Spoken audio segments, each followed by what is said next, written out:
Hello friends, इस video में हम लोग फिजिक्स के एक और क्वेश्चन को ट्रिक से सॉल्व करेंगे। क्वेश्चन कौन सा? क्वेश्चन नंबर 40 को ट्रिक से सॉल्व करेंगे। ठीक है, ट्रिक कब लगाना है? ट्रिक तब लगाना है जब एक्चुअल मेथड से क्वेश्चन सॉल्व करना नहीं आता है। अगर एक्चुअल मेथड से क्वेश्चन सॉल्व करना आता है तब एक्चुअल मेथड से ही क्वेश्चन को सॉल्व करोगे, तब ट्रिक नहीं लगाओगे। ठीक है, पहले जो क्वेश्चन एक्चुअल मेथड से सॉल्व हो जाता है उस सभी को एक्चुअल मेथड से सॉल्व कर लेना है। ठीक है, फिर जो क्वेश्चन अपना बच जाएगा, मतलब जो क्वेश्चन हम लोग से सॉल्व नहीं हो पा रहा था या फिर जो क्वेश्चन सॉल्व करना नहीं आता था, वो सभी क्वेश्चन को एग्जाम में छोड़कर नहीं आओगे, उस सभी क्वेश्चन को ट्रिक लगाकर सॉल्व करोगे, ताकि जो हम लोग का ओवरऑल मार्क्स है वो एग्जाम में इंक्रीज हो सके, हम लोग का ओवरऑल मार्क्स एग्जाम में बूस्ट हो सके। ठीक है, अगर आपको बहुत कम टाइम में जेई मेंस के मार्क्स को बूस्ट करना है ना, तो मैंने आपके लिए जेई मेंस का मोस्ट रिपीटेड 40 क्वेश्चन प्रिपेयर किया। इसके साथ साथ फिजिक्स का फॉर्मूला सीट और केमिस्ट्री का रिवीजन सीट भी प्रिपेयर किया। इस पीडीएफ को आप बहुत आसानी से 4 से 5 डेज में कंप्लीट कर लोगे। इस पीडीएफ को कंप्लीट करने के बाद आपका जेई मेंस में मिनिमम 80 मार्क्स गारंटीड हो जाएगा। ठीक है, तो इस पीडीएफ को आप कैसे एक्सेस कर सकते हो? तो आप मेरे कमेंट सेक्शन में जाओ, वहां पे मैंने सारा डिटेल्स दे रखा है कि आप पीडीएफ को कैसे एक्सेस कर पाओगे। केवल ट्रिक सीख कर जाओगे ना तो आपका जेई मेंस में मार्क्स इंप्रूव नहीं हो पाएगा। ये मत सोच लेना कि केवल ट्रिक सीख लेने से आपका जेई मेंस में मार्क्स इंप्रूव हो जाएगा, बिल्कुल भी नहीं होगा। तो पहले क्या करना है? पहले जो जेई मेंस का मोस्ट रिपीटेड 40 क्वेश्चन है, फिजिक्स का जो फॉर्मूला सीट है और केमिस्ट्री का जो रिवीजन सीट है, इस सभी को आपको 4 से 5 डेज में कंप्लीट कर लेना, जिसको आप बहुत आसानी से 4 से 5 डेज में कंप्लीट कर लोगे। इसमें आपको कोई भी प्रॉब्लम नहीं होगा। ठीक है, तो पीडीएफ को एक्सेस करने के लिए आप मेरे कमेंट सेक्शन में जा सकते हो, लेकिन पीडीएफ को एक्सेस जरूर कर लेना। ठीक है, पीडीएफ आपके लिए काफी यूजफुल है। अब इस क्वेश्चन में काफी इंटरेस्टिंग ट्रिक लगाएंगे। ठीक है, तो क्या करेंगे? सबसे पहले क्वेश्चन को ध्यान से रीड करेंगे कि क्वेश्चन में क्या बोल रखा है। क्वेश्चन में ये बोल रखा है, a sportsman runs around a circular track of radius R. मतलब कि एक स्पोर्ट्समैन है जो एक सर्कुलर ट्रैक पर क्या करता है? दौड़ लगाता है। ठीक है, जिस सर्कुलर ट्रैक का रेडियस क्या दे रखा है? आर दे रखा है। ठीक है, वो किस तरह से दौड़ता है? Such that he traverses the path A B. मतलब कि यहाँ पर ये बोल रखा है कि वो सबसे पहले क्या करता है? ए से बी पर जाता है। ठीक है, फिर क्या करता है? वापस बी से ए पर आता है और फाइनली क्या करता है?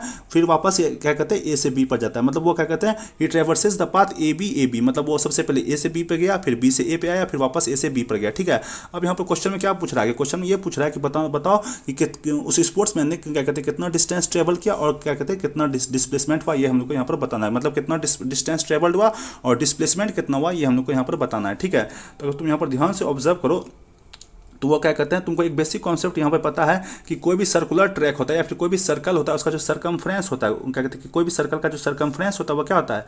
2 पाई आर होता है। ठीक है, जहाँ पर आर क्या होता है? रेडियस होता है। ठीक है, तो कोई भी सर्कल का जो सरकमफ्रेंस होता है वो 2 पाई आर होता है। ठीक है, तो वो जो स्पोर्ट्समैन है वो किस तरह से क्या कहते हैं? दौड़ लगा रहा है। सबसे पहले वो ए से बी पर गया। ठीक है, ए से बी पर गया मतलब वो हाफ सरकमफ्रेंस उसने ट्रेवल किया। ठीक है, तो ए से बी पर जाने पर उसने कितना डिस्टेंस ट्रेवल किया? उसने क्या कहते हैं? सरकमफ्रेंस का हाफ ट्रेवल किया। मतलब सरकमफ्रेंस टोटल 2 पाई आर है, तो उसका क्या कहते हैं? उसका आधा क्या हो जाएगा? पाई आर हो जाएगा। तो ए से बी पे जाने में उसने पाई आर डिस्टेंस ट्रेवल किया। ठीक है, उसके बाद क्या किया उसने क्या कहते हैं? वापस बी से ए पर आया। ठीक है, वापस वो क्या किया? बी से ए पर आया। ठीक है, तो बी से ए पे जाने में भी उसने कितना डिस्टेंस ट्रेवल किया? सरकमफ्रेंस का आधा ही डिस्टेंस ट्रेवल किया। ठीक है, मतलब पाई आर डिस्टेंस ट्रेवल किया। ठीक है, उसके बाद क्या किया?